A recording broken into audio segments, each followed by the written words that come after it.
برای رسم الگوی دامن با فون زیاد توی برنامه جمینی باید از اساس دامن استفاده کنیم که ویدیوی آموزشی رسمش رو قبل از این توی چنل آپلود کردم. اگر تا حالا ندیدینش میتونین تماشاش کنین تا بتونیم همگام با هم توی این ویدیو پیش بریم. برای تبدیل این الگو به دامن با فون زیاد لازمه که بیام از ابزار شیپ مود استفاده کنم. الگوی پشت رو سلکت میکنم، خط کمر رو انتخاب میکنم و این قسمت رو با ابزار دیواید سگمنت به 2 قسمت مساوی تقسیم میکنم. پس عدد 2 رو اینجا وارد میکنم، اینتر و دیواید. برای الگوی جلو هم به همین صورت عمل میکنم. بعد از سلکت کردن خود الگو قسمت کمر رو سلکت میکنم و اینجا عدد 2 رو وارد میکنم، اینتر کیبورد رو فشار میدم و دیواید.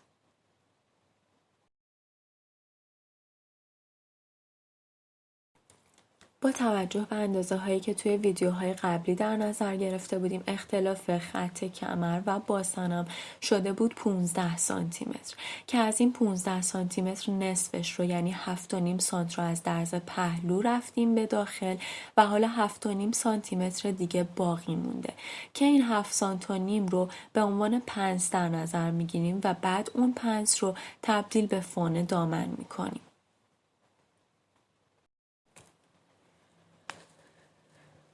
برای این کار میام الگوی پشت رو دوباره سلکت میکنم تا انتخاب بشه و میرم سراغ ابزار گارمنت. این نقطه‌ای که تازه ایجاد کردیم رو سلکت میکنیم و با این ابزار یعنی ابزار ایجاد پنس میخوام بهش پنس بدم. حالا از اون 7 سانت و نیم اگر بخوایم تقسیم بر 2 کنیم نصفش رو به پنس پشت و نصفش رو به پنس جلو میدم. پس عدد 3.75 یعنی نصف 7 سانت و نیم رو وارد میکنم، اینتر و نکست و میخوام بلندی پنس پشت هم 14 سانتی متر باشه. با توجه به توضیحاتی که توی ویدیوهای قبلی دادیم این بار میخوام یک فرد بلند قد رو در واقع در نظر بگیرم. اینتر و ولیدیت. توی آموزش‌های قبلی وقتی پنس رو ایجاد می‌کردیم اون رو با استفاده از این ابزار تبدیل به یک پنس بسته می‌کردیم. اما این بار میخوام از این پنس استفاده کنم و این رو تبدیل به فون دامن کنم. پس از این ابزار استفاده می‌کنم یعنی کلوز. اما قبلش اینجا لازمه 2 تا گزینه‌ای که اینجا داده رو در نظر بگیریم. یکی در جهت عقربه‌های ساعت یعنی ساعتگرد هستش که میاد اون الگو رو به این یکی وصل میکنه و یکی در خلاف جهت عقربه‌های ساعته که این الگو رو به اون الگو وصل میکنه و اینطوری اگر بخوام در خلاف جهت عقربه‌های ساعت باشم خط راستا به هم میریزه. پس مجبورم برای الگوی پشت ساعتگرد رو در نظر بگیرم. پس همون کلاکوایز درسته، اون رو نگه میدارم و ولیدیت. به این ترتیب میبینیم که الگو توی جهت درستی قرار گرفته و پنس به درستی بسته شده. فعلا این رو میذارم کنار و میرم سراغ الگوی جلو.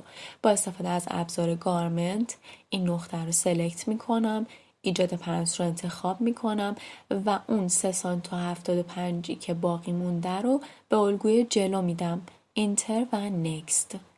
میخوام طول پنس جلو 10 سانتی متر باشه. 10 رو وارد میکنم، اینتر و ولیدیت. این بار هم به جای استفاده از این گزینه میام گزینه کلوز رو انتخاب میکنم. اما چون توی الگوی جلو هستم و اگر بخوام در خلاف جهت عقربه‌های ساعت باشم خط راستا به هم نمیریزه، پس میام از این گزینه استفاده میکنم کانتر کلاکوایز و ولیدیت. حالا الگوی جلو هم به درستی پنسش بسته شده. دوباره میرم سراغ ابزار شیپ مود و با 2 بار کلیک کردن روی نقطه رو حذف میکنم. روی این 2 تا نقطه هم میتونم همزمان درگ کنم و دیلیت روی کیبورد رو فشار بدم. این نقطه رو هم درگ میکنم و دیلیت.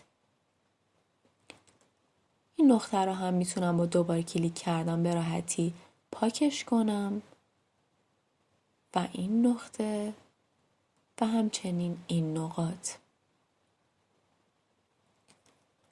حالا انحنای پایین دامن به هم میریزه، پس میام خط رو سلکت میکنم و با استفاده از این گزینه یعنی turn to curve یه انحنای 90 درجه‌ای بهش میدم. الگوی جلو رو هم سلکت میکنم، خط پایین سلکت میشه، turn to curve 90 درجه. حالا الگوم درست شده، فقط کافیه الگوی جلو که یک تیکه هست رو درستش کنم. پس ابزار گارمنت رو انتخاب میکنم، خط جلو سلکت میشه، خط وسط در واقع. الگو یک تیکه هست، پس از این گزینه استفاده میکنم تا قسمت متقارنش رو با این گزینه نمایش بدم. از الگوی پشت هم یک کپی و بعد پیست میگیرم. برای اینکه توی جهت درستی قرار بگیره از این گزینه یعنی هوریزونتال فلیپ استفاده میکنم و حالا جهتش درسته.